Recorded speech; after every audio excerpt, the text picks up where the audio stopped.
Someone asked me, how do chords follow each other in music?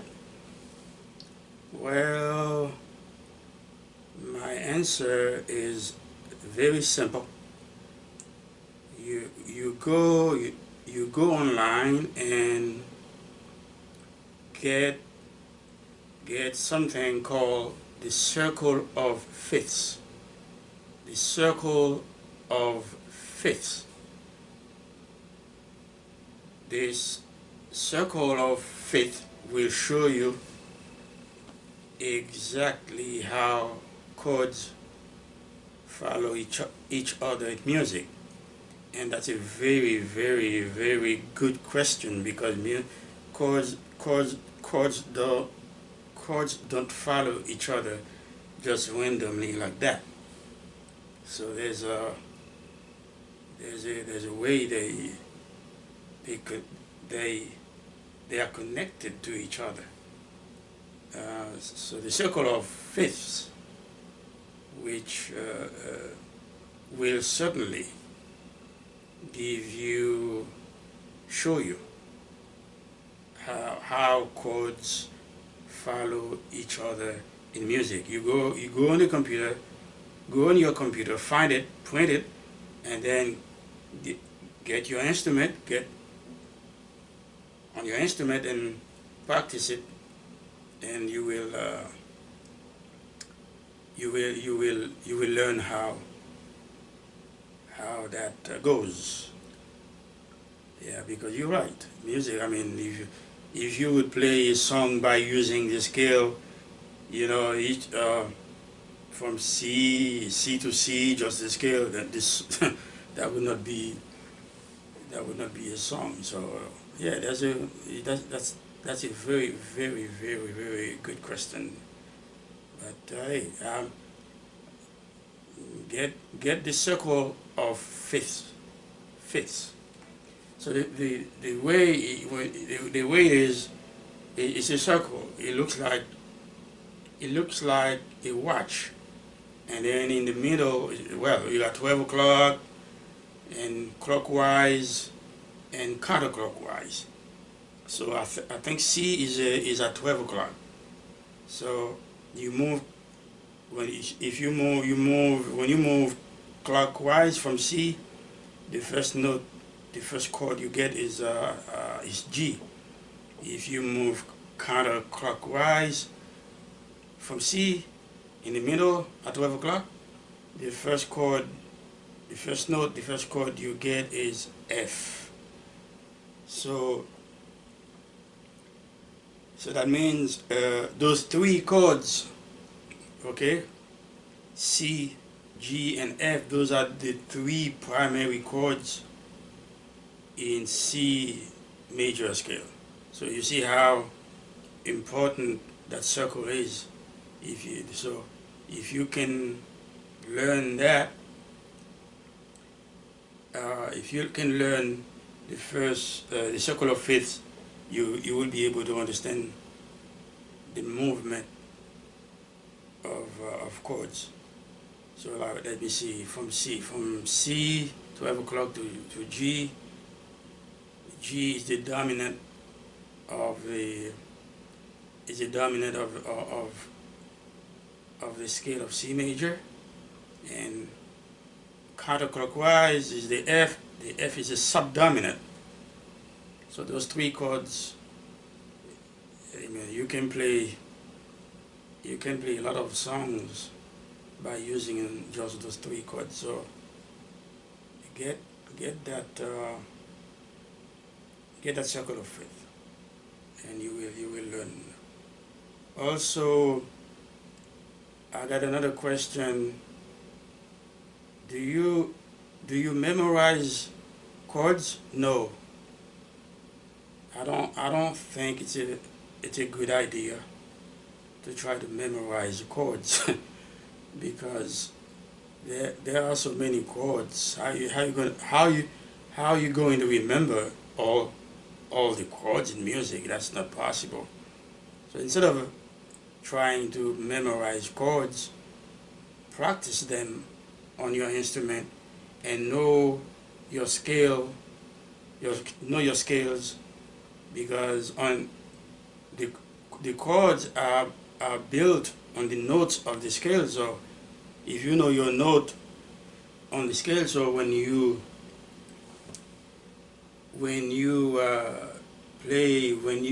play the chords on the notes, if you know the notes, then you will also know the name of the chords. Sometimes when I practice chords, I try to, as I'm practicing the chords, I try to name the chords as I'm playing them. Try to name them. And sometimes I get them wrong, but that's the way I'm going to learn. That's the way you're going to learn. That's the way you're going to master the notes and the chords and the chord names on the instrument. For example, I'm going to play this chord here, and I name it. It's a C major 7th chord, and I come here.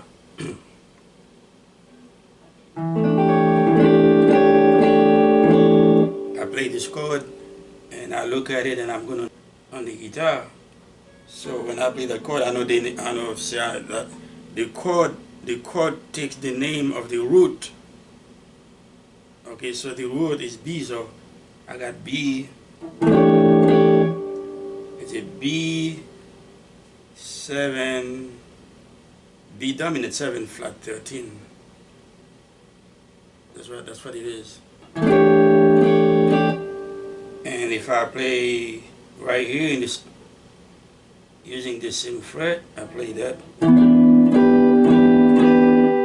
Okay, what is the note? The root of the chord that's an E, so this is an E minor 7.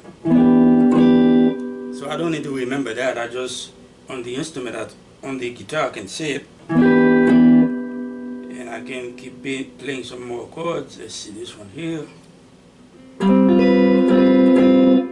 Okay, that's E dominant 7 flat 13.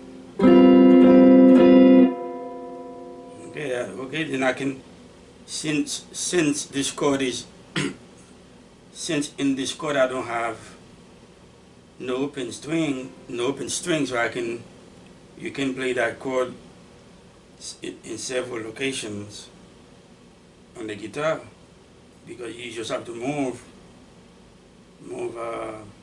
half steps or whole steps, whichever way you want. Okay, so let me play another one. Okay, I'm going to play this one here. Okay, I'm going to look. Okay, that's this one is a D. It's a D minor 9. That's what it is. This one is a D minor 9. All right. So D minor 9 here. E minor 9 over here.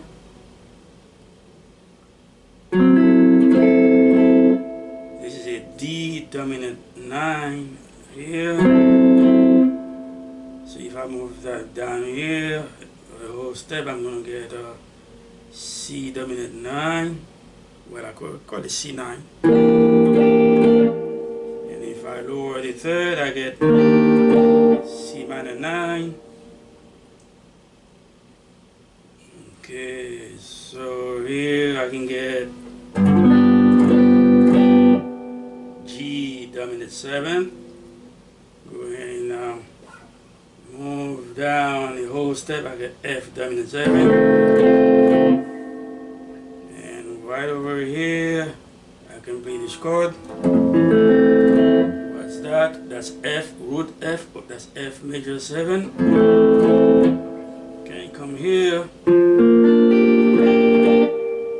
What is that? That's G minor 7. That can be G minor 9.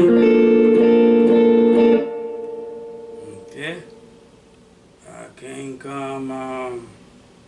So I don't need to memorize those chords. Let's see. Let me play. Okay, I'm gonna play A minor. No, let me play A dominant A dominant 7 9 13. Okay, where it is A right here. I don't need to memorize. Move down the whole step. I get the same chord but different name. G dominant 7 flat 13. I move up to the 8th fret. I get the same chord because it's the same shape. There's no open chord. So G dominant 7 9 13. Okay. Right here I'm gonna play a C. Over here. That D major 7. Move up a half step. Okay. D sharp major 7 or again E flat major 7. Okay. F major 7. F sharp major 7. See, how can you memorize all those chords? You can. It's impossible. You just have to practice them on your instrument. Okay.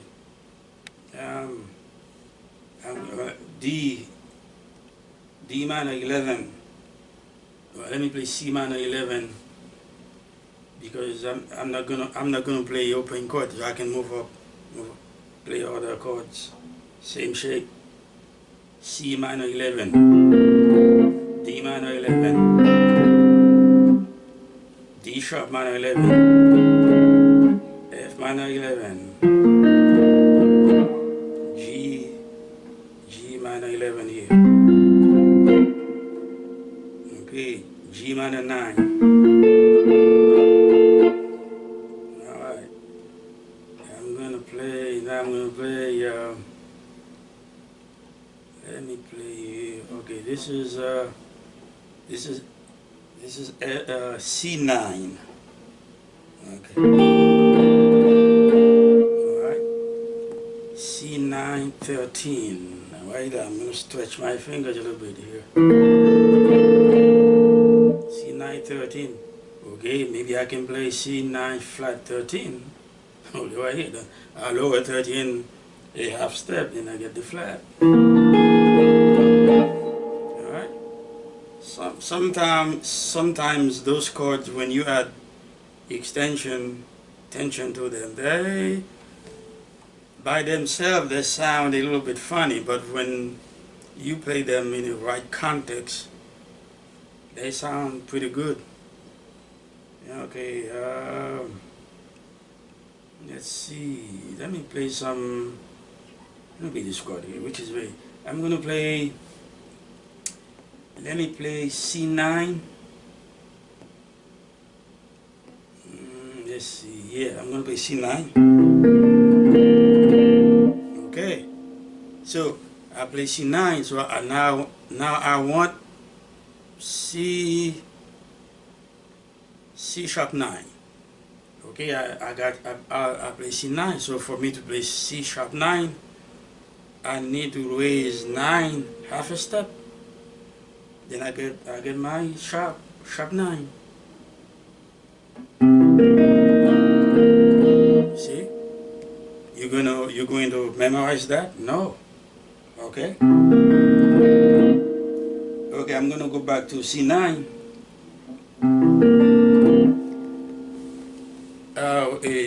Whenever I say 7, if I say C7, I mean C dominant 7. If I say C9, I mean C dominant 9. If it's a major, I would say C major 9. Okay? So this is C9. That means C dominant 9. And if I raised 9 up earlier to make it C sharp 9, C7 sharp 9.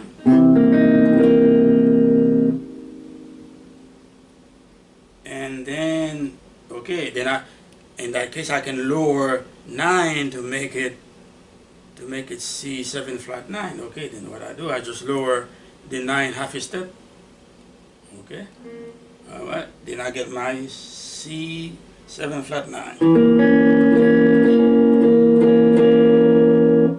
Okay, so I'm not good. You cannot memorize those things, and on top of it, when every chord you play can have different names, because if you play a chord with 5 notes in it, let's say I play, okay, C7, okay, C7.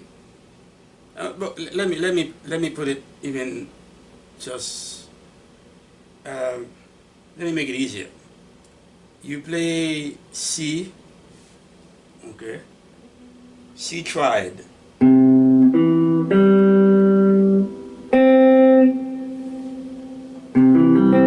you call it a C major chord.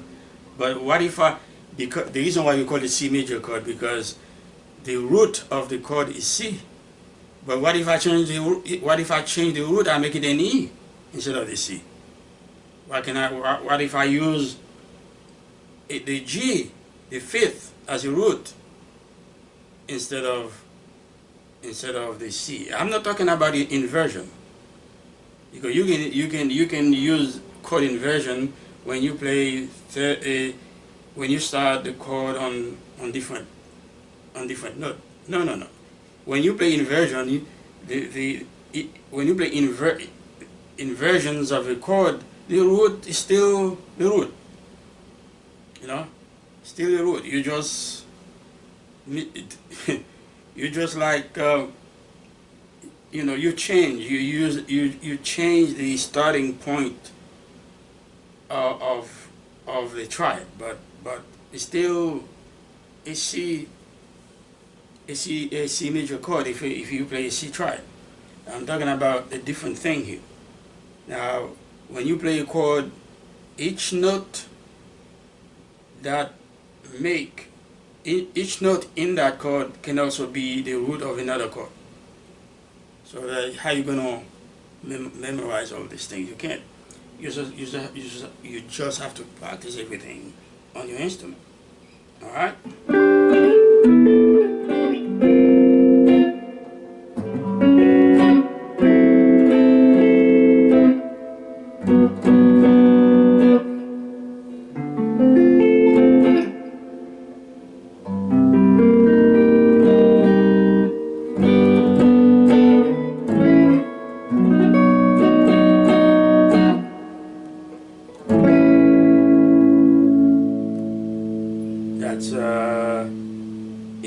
and 7,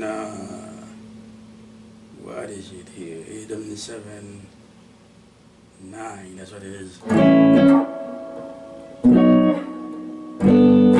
I move it.